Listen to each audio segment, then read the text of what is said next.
வணக்கம். நாம இப்ப பாக்கியலட்சுமி சீரியல்ல என்னெல்லாம் சுவாரஸ்யமான விஷயங்கள் நடக்குதுன்னு பார்க்கலாம் வாங்க. நம்ம செலியன் இனியா மேல ரொம்பவே கோவத்தோடு இருக்காங்க. இனியா என்னடனா அந்த சமயத்துல நம்ம செலியனுக்கு குட் மார்னிங் சொல்றாங்க.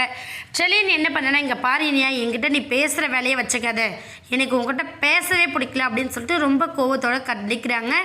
இதனால நம்ம இனியா என்ன பண்ணாங்கன்னா, என்னென்ன என்கிட்ட பேச மாட்டீங்களா அப்படிங்கிற மாதிரி நம்ம இனியா கேட்குறாங்க. இதனால கடுப்பான நம்ம செலியன் என்ன பண்ணானா, ஏய் என்ன நினச்சிக்கிட்டு இருக்க இனியா, உன்னை பற்றி என்ன பேச சொல்கிற, எவன் வந்து பேசினாலும் சரி பல்லை இழிச்சிக்கிட்டு பேசுறது, யார் போனாலும் சரி அவங்க பின்னாடி பல்லை இழிச்சிட்டு போகிறதா உன்னோட வேலையா அப்படின்னு சொல்லிட்டு சட்டுன்னு வார்த்தை விட்டு பேசுகிறாங்க நம்ம செலியன்.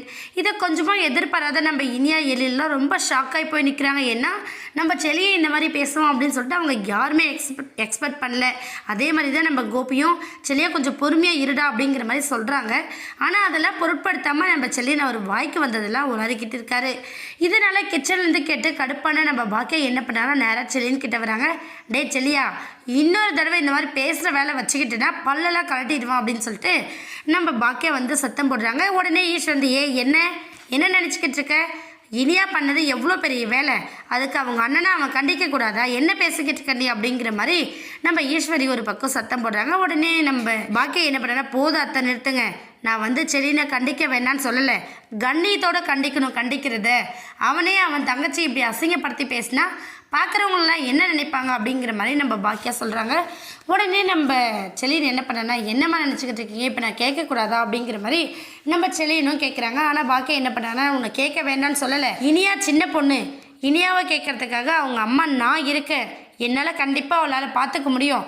அதே சமயத்தில் அவங்க அப்பா இருக்கார், அவங்க அப்பா கேட்கிட்டோம், நீ ஏன் வந்து அவசரம் கொடுக்க மாதிரி பெரிய மனுஷனாட்ட வந்து கேள்வி கேட்குற அப்படின்னு சொல்லிட்டு நம்ம பாக்கியா சொல்கிறாங்க. இதனால கடுப்பான செலியன் வந்து அந்த இடத்த விட்டு கிளம்பி போயிடுறாங்க. இனியா இங்கே நடந்த விஷயத்தெல்லாம் நினச்சி ரூமில் போய் உட்காந்து ரொம்ப ஃபீல் பண்ணி அழுதுகிட்டு இருக்காங்க. இனியாவை எப்படி சமாதானப்படுத்துறது, அவள் பண்ண தப்புக்கு செலியன் ரொம்ப கோவப்பட்டு தேவையில்லாத வார்த்தையெல்லாம் விட்டுட்டான் அப்படின்னு சொல்லிட்டு பாக்கியா நினச்சிட்டு ரூமுக்கு போகிறாங்க. ரூமுக்கு போயிட்டு அங்கேருந்து மொபைல் எடுத்துகிட்டு திரும்ப வரலான்னு சொல்லிட்டு பார்க்குறாங்க. ஆனால் இனியா என்னடனா, அம்மா தயவு செஞ்சு இருங்கம்மா, நான் பண்ணது ரொம்ப பெரிய தப்பு தான், என்னை மன்னிச்சிடுங்க, அதுக்காக நீங்களும் என்கிட்ட பேசாமல் இருக்காதீங்கம்மா, எனக்கு ரொம்ப வருத்தமாக இருக்குது அப்படின்னு சொல்லிட்டு நம்ம இனியா வந்து ரொம்ப ஃபீல் பண்ணி பாக்கியா கிட்டே பேசுகிறாங்க. பாக்கியா என்ன செய்ய போகிறாங்கன்னு வெயிட் பண்ணி பார்க்கலாம். இந்த வீடியோ உங்களுக்கு பிடிச்சிருந்தா மறக்காமல் நம்ம சேனலை சப்ஸ்கிரைப் பண்ணுங்கள். தேங்க்யூ.